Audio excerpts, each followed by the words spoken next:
Assalamualaikum warahmatullahi wabarakatuh. Jadi kembali kita untuk soalan trial Johor 2021 untuk haba peneutralan. Okey, di mana kalau kita tengok dia kata rajah 5 menunjukkan susunan radas yang digunakan untuk menentukan haba tindak balas di antara natrium hidrogen karbonat dan juga asid hidroklorik.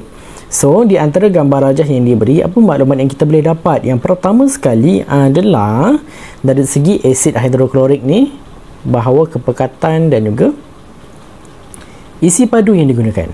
So, isi padunya adalah 20, kepekatannya adalah 2.0. Okey. So, yang kedua pula, maklumat yang kita boleh dapat adalah dari segi final dan juga initial temperature. Okey, di mana kita tengok bacaan termometer, okey, pada awal eksperimen adalah 29. Pada akhir eksperimen adalah 18. So, ini adalah soalan di luar rutin kita katakan. Kenapa? Sebab kebiasaannya berlaku penambahan suhu daripada daripada awal eksperimen kepada akhir eksperimen. So, berlaku peningkatan suhu. But in this case, sebelum eksperimen 29, akhir eksperimen jadi 18. So, dia bertambah ke berkurang suhunya? Berkurang. So, bila berkurang, maklumat yang awak boleh dapat kat sini merupakan tindak balas. Apa dia? Tindak balas endotermik. Kenapa kita katakan bukan endotermik? Maaf, betul endotermik. Maafkan saya. Okey, merupakan tindak balas endotermik. Kenapa kita katakan soalan ini di luar rutin? Sebab punya banyaklah soalan kita dah jawab tadi dalam video-video yang sebelum ini, semuanya soalan tentang tindak balas eksotermik. Betul? Tiba-tiba ini je keluar tindak balas endotermik. So that's why kita katakan bahawa soalan trial Johor ini merupakan soalan di luar rutin. Okey. So kita baca lagi. So dia kata 20 cm3 asid hidroklorik 2.0 mol negatif 3 dituang ke dalam sebuah cawan plastik. Okey. Ini suhu awal larutan asid direkodkan. Okey, kemudian satu spatula serbuk natrium hidrogen karbonat ditambah kepada asid itu. So, campuran dikacau dan suhu akhir direkodkan. So, suhu akhirnya adalah 18, suhu awal adalah 29. So, dia dah bagi persamaan kimia lah. Okey, so dia suruh nyatakan sebab kenapa cawan plastik digunakan. Why cawan plastik digunakan? Ataupun why cawan polistiren ini digunakan? Okay, dah banyak kali dah kita ulang bahawa dia untuk apa? Untuk mengurangkan haba terbebas ke persekitaran. The words mengurangkan. Okay, the words mengurangkan baru betul dapat satu markah. That's all. Soalan B. Dia suruh nyatakan jenis tindak balas. Jenis tindak balas berdasarkan perubahan suhu. So, apa jenis tindak balas dalam dalam termokimia? Ada dua je. Exothermic, endotermic. So, ini merupakan tindak balas apa? Endotermic. Sebab suhunya berkurang. Dapat satu markah. Senang kan? Senang je sebenarnya. Alright, so seterusnya berdasarkan maklumat dan keputusan berikut, hitungkan perubahan haba Q. So nak dapatkan Q ni macam mana? Q sama dengan MC theta. M awak berapa tadi? M awak adalah 20 darab C. Heat capacity dia dah bagi 4.2. Nilai theta pula. Nilai theta T final tolak T initial. T final awak berapa? T final awak 19. Tolakkan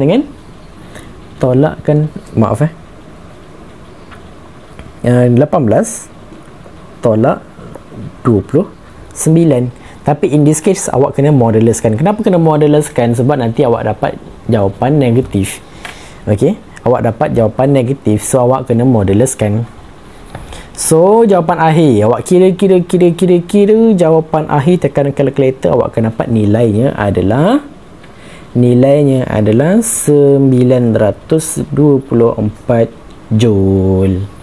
Okey, tengok berapa markah? Satu markah jawapan akhir lah. So, jawapan akhir unit yang betul dapat satu markah. Alright.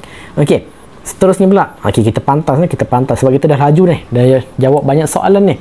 So, kita boleh pantas lah, laju je. So, hitung haba tindak balas delta H. Delta H sama dengan apa dia? Formula Q bahagi N. Sekarang ni kita nak dapatkan nilai N, bilangan mol. So, M V per 1000. So M awak berapa? M awak adalah 20. Maaf, V awak adalah 20. M awak adalah 2.0. Bahagikan dengan 1000. Tekan kalkulator, maka awak akan dapat jawapan akhir adalah 0.0, bukan jawapan akhir. Awak akan dapat bilangan mol adalah 0.04. Masukkan balik dalam formula delta H tadi. So delta H sama dengan Q over N. Q awak tadi awak dapat 924. Bahagikan dengan 0.04. Tekan kalkulator, awak dapat jawapan akhir adalah 23,100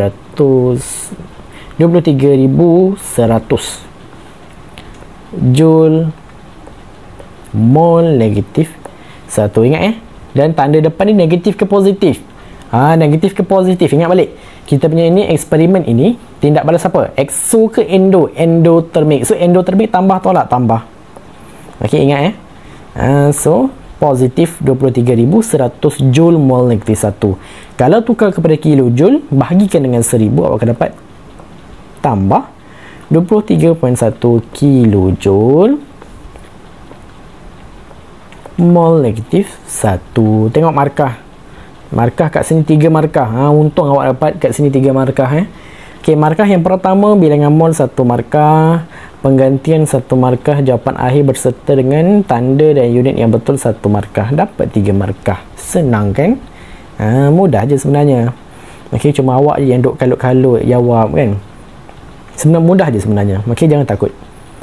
Okey, so soalan yang terakhir, dia kata eksperimen ini kemudian diulangi dengan menggunakan serbuk natrium karbonat bagi menggantikan serbuk natrium hidrogen karbonat. Dan dia kata kat sini yang awak dapat bahawa nilai yang awak dapat adalah negatif. So sebelum ni tadi awak dapat nilai positif, iaitu endo, betul? Sekarang ni bila dah tukar, awak dapat nilainya adalah negatif, iaitu awak dapat exo. So poin yang ni saya bawa ke atas dulu, sebab dia akan ada kaitan. Kita baca soalan. So bandingkan tindak balas 1 dan tindak balas 2 berdasarkan perubahan. Tengok perubahan jumlah kandungan tenaga bahan tindak balas dan jumlah kandungan tenaga hasil tindak balas. Di mana soalan ini pun merupakan soalan di luar rutin, jarang-jarang sangat keluar dalam exam. Tapi kalau keluar, student boleh pening kepala. Sebab apa? Sebab dia tak faham. So awak tengok dekat sini, markah berapa? Markah 2 markah. So setiap 1.1 mark 1 markah. And then keyword dia disuruh bandingkan. So awak kena bandingkanlah tindak balas 1 dan tindak balas 2. So kalau kita tengok poin yang pertama, kita buat untuk eksperimen yang pertama dulu, ataupun tindak balas yang pertama dulu, di mana kita katakan bahawa jumlah kandungan tenaga haba bagi bahan tindak balas lebih rendah daripada jumlah kandungan tenaga hasil tindak balas. Macam mana tahu lebih rendah ke lebih tinggi? Okey, tengok eksperimen yang pertama yang kita dapati merupakan tindak balas endotermik, betul? So tindak balas endotermik, kalau kita tengok berdasarkan gambar rejah aras tenaga, kalau endotermik untuk endotermik awak akan dapat macam mana? Like this one, betul? Ini adalah awak punya gambar rejah aras tenaga, di mana kat sini awak dah dapati ini bahan, ini hasil.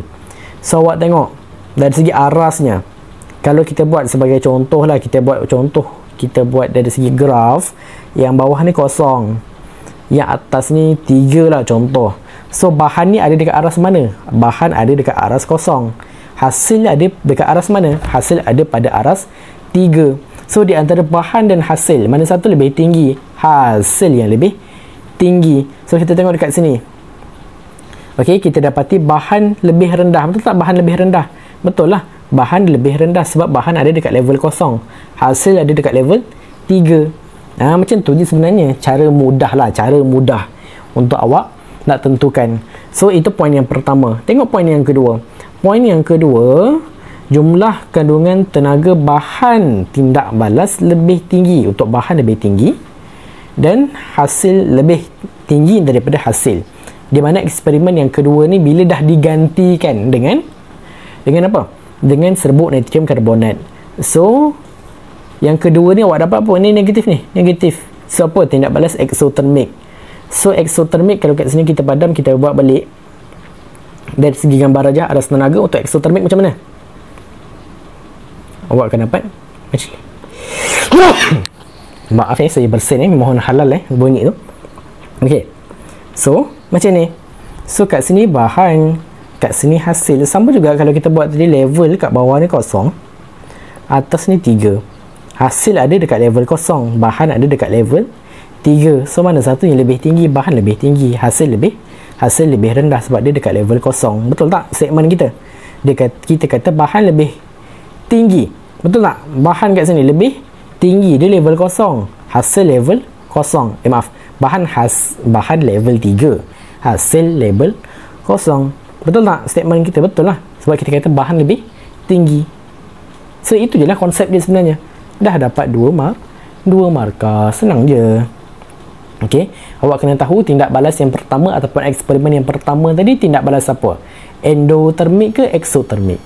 Kalau endotermik, macam mana gambar rejak aras tenaganya? So nak tahu bahan ataupun hasilnya macam mana, lebih tinggi ataupun lebih rendah, tengok kepada level gambar rejak aras tenaga tersebut. That's all. Okey, so awak akan dapat 2 markah macam tu sahaja dengan buat perbandingan yang mudah lah sebenarnya. Okey, jadi total markah, kalau awak tengok total markah untuk haba peneutralan trial Johor, awak akan dapat kat sini total 8 markah. Okey, tapi saya akui lah, okey, untuk soalan trial Johor ni, untuk awak dapatkan 8 markah, mungkin awak akan tergelincir sedikit.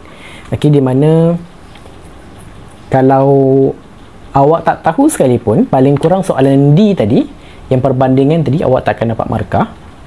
Okey, dan soalan-soalan yang selebihnya awak boleh dapat markah. Tapi kalau awak tergelincir juga, sebab soalan ini merupakan soalan tindak balas endotermik di luar rutin. Jadi kalau awak tak alert, okey, awak tak alert dengan benda tu, awak boleh tergelincir banyak markah sebenarnya. Okey, so that's why apa pun saya pesan dekat student saya, okey, kalau awak jawab soalan awak jawab soalan termokimia yang melibatkan dengan haba tindak balas, first of all awak pastikan dahulu soalan yang awak jawab ni endotermik ke exothermic. Sebab sama ada soalan tersebut endotermik ataupun exothermic akan menentukan perjuangan awak untuk dapatkan markah. Sebab kebiasaan awak jawab exothermic, in this case dia soalan keluar endotermik. So kalau awak contoh daripada pengiraan haba peneutralan tadi, okey, kalau the sign supposed to be positive, awak buat negatif, awak terus tak dapat markah. Potong 1 markah dekat situ. Sayang tak? Sayang. So that's why saya selalu pesan kat student saya, pastikan sama ada soalan ni tindak balas exothermic ke endotermik. Tentukan benda tu dahulu, barulah memudahkan kerja awak untuk jawab soalan-soalan yang lain.